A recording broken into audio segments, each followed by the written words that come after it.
Prepare to see sleep in a way you never have before. Quiet, vulnerable, and sometimes deadly. In this video, we'll explore real stories of people who died in their sleep, the science behind why it happened, and the precautions that can make sleep safe again. These aren't myths or legends, they are cautionary tales where the ordinary act of closing your eyes collided with extraordinary danger. We often say we were scared to death by a nightmare, but can dreams actually kill? For a healthy person, no. Dreams themselves aren't lethal. But during REM sleep, the brain is highly active while the body is temporarily paralyzed. And heart rate and breathing can fluctuate. In people with serious heart conditions, arrhythmias or severe sleep apnea, a sudden spike in stress hormones from a vivid dream or nightmare could, in rare cases, trigger a fatal event. So, while the dream isn't the culprit, it can coincide with vulnerabilities in the body that make sleep dangerous. For most of us, dreams remain harmless journeys through imagination, not death. Good sleep hygiene, treating medical conditions, and monitoring breathing at night make the difference between a restless night and a final one. So, let's get into the actual creepy sleep-death stories. Mary Wallace, 52, kept a neat brick house in rural Ohio. Friends remember her evening walks, her low-salt diet, her cheerful insistence that she never had a sick day. On a March evening, she set a cup of tea on the nightstand and planned brunch with her daughter. By dawn, she was gone. The autopsy called it sudden cardiac arrhythmia, an electrical misfire in the heart. During deep sleep, the nervous system slows the heartbeat. If the heart muscle carries microscopic scars from years of mild, untreated high blood pressure, those scars can interrupt the electric rhythm. Instead of pumping in a coordinated squeeze, the ventricles quiver uselessly. It's called ventricular fibrillation. Oxygen stops flowing to the brain in seconds. Doctors stress that many of these deaths can be certainly avoided. Blood pressure checks, treatment of even mild hypertension, and attention to fainting or palpitations during the day reveal weaknesses long before nightfall. For people with known rhythm disorders, small implantable devices, defibrillators, restart the heart if it falters. Simple habits such as moderating alcohol, exercising, and keeping salt intake low protect the heart muscle so the nightly slowdown remains safe. Sarah and Danielle Carter had followed every parenting blog. They bought a small monitor, repainted the nursery, keep the room at a steady temperature. One warm June night, Sarah nursed baby Ella and laid her gently on her side, quote-unquote, just for a minute. At sunrise, the monitor showed no movement. This is sudden infant death syndrome, SIDS, a condition where a healthy-looking infant simply stops breathing. Infants younger than 1 year have immature brain stems, the reflex that should trigger a gasp when carbon dioxide rises may fail. If the baby is on the stomach or side, exhaled air collects around the mouth and nose.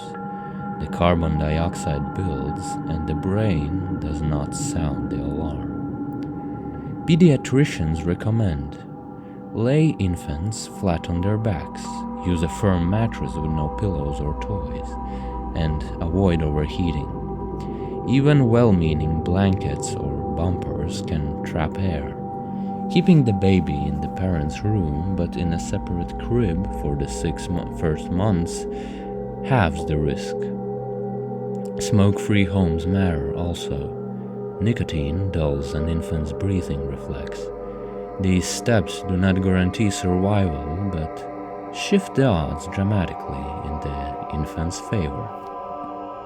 In January, snow sealed the vent of Patel's family propane heater. No one noticed. The following morning, neighbors wondered why the lights were still on. Inside, all 4 family members and their dog lay in peaceful positions, as if asleep. The cause was carbon monoxide poisoning. Carbon monoxide is a gas released whenever fuel burns. It binds to hemoglobin in the blood 200 times more strongly than oxygen, crowding oxygen out. Brain cells and heart tissue suffocate even while the victim feels only drowsy.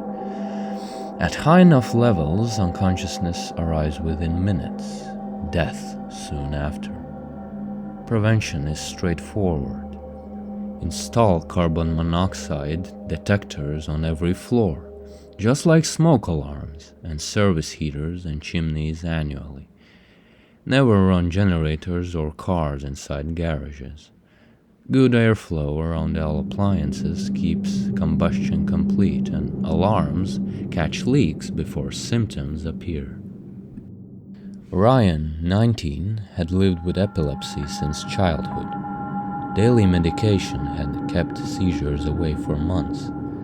On November 14, he went to bed after late-night guitar practice.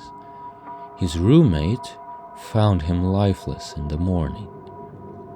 The coroner labeled it SUDEP, sudden unexpected death in epilepsy.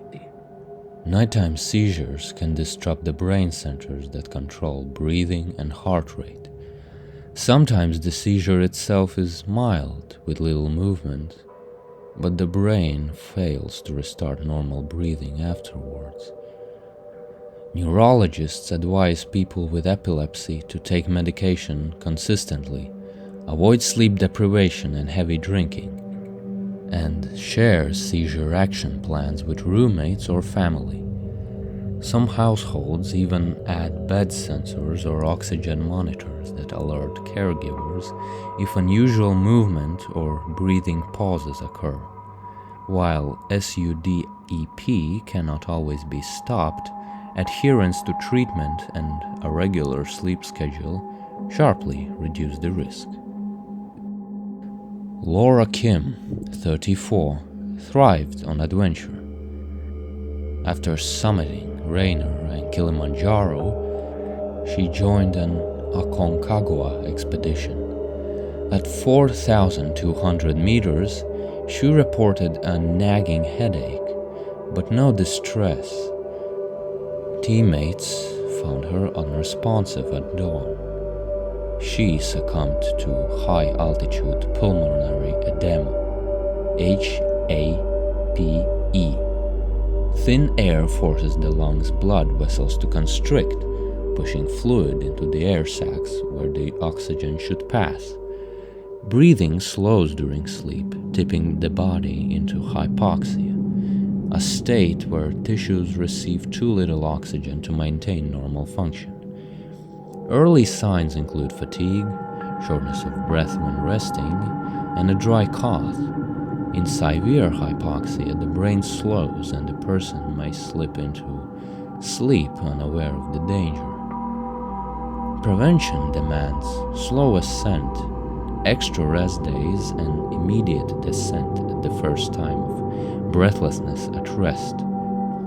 Climbers often take acetazolamide, which stimulates breathing by mildly acidifying the blood. Portable oxygen or pressurized gum-off bags can buy time, but recognizing early symptoms is key. Altitude illness never improves by toughing it out. Frank, 47, owned a busy garage and smoked for stress. Headaches had become routine. One night, his wife awoke to an odd sigh. He was gone before paramedics arrived. A cerebral aneurysm, a ballooning weak spot on an artery, had ruptured. Blood flooded the subarachnoid space, compressing the brainstem. Death was nearly instantaneous. Managing blood pressure, quitting smoking, and where family history suggests risks, screening with MRI or CT angiography catches many aneurysms early. Elective repair through clipping or coil embolization prevents disaster years later. Evelyn Moore, 87, spent her last years in a sunlit Florida condo, still gardening and baking pies for neighbors. She'd had mild congestive heart failure. Her heart just pumped less effectively, leaving fluid in her lungs, but it was quote-unquote under control, and she lived independently. One April night, she retired after watching her favorite detective show. At breakfast, her friend found her recliner empty, bed undisturbed, Evelyn peacefully gone. Elderly deaths in sleep often traced to combined strain, weakened heart muscle, subtle rhythm irregularities, and gradual fluid overload. Overnight, when heart rate and blood pressure dip, oxygen demand and supply can fall out of balance. Lungs that already hold extra fluid become less efficient. The brain receives less oxygen, consciousness fades, and the weakened heart stops. Geriatric specialists emphasize regular cardiac checkups, daily weight locks to spot fluid retention, moderate salt intake, and review of medications to keep heart failure stable. Light evening activity and head elevation with pillows improve nighttime breathing. Vigilance over swelling ankles or unexpected fatigue allows medication adjustments that prevent silent decline. So, in the end, long story short, every heartbeat during sleep depends on groundwork laid while awake.